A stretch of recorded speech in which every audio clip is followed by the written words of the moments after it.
Transforming neighborhoods struck by violent crime into safe spaces for everyone. That is the goal of a Rockford improvement project that returns for its second year. 23 News reporter Jake Pearson talks with first responders and city leaders to learn more about what these efforts look like.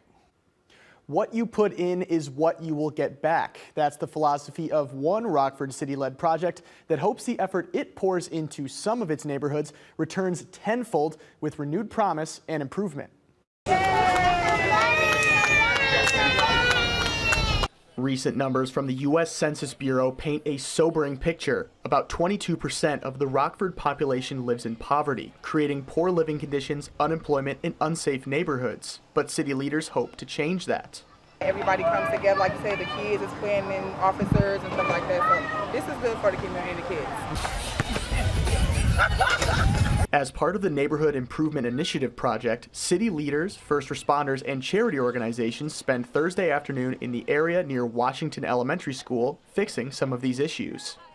We're out there picking up garbage in the neighborhood, we're trimming trees in the neighborhood, we're checking on sidewalks, patching potholes, looking at problem properties that may need to be demolished. According to the U.S. Department of Justice, households living at or below the poverty level show double the rate of violent crime. Leaders say these changes will create the safe neighborhood every family needs.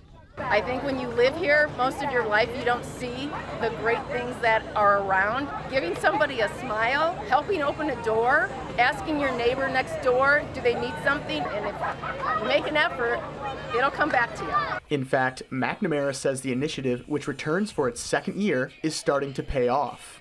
And I think that's really critical, that we continue to come back to these neighborhoods. We tell them that we care about them, we love on them, and we want to give them the resources that they need. The Neighborhood Improvement Initiative has one more workday scheduled on September 14th, where crews will focus their attention on the Broadway area. First responders and city leaders also installed new smoke detectors for residents, performed door-to-door safety checks, and gave police-related information services.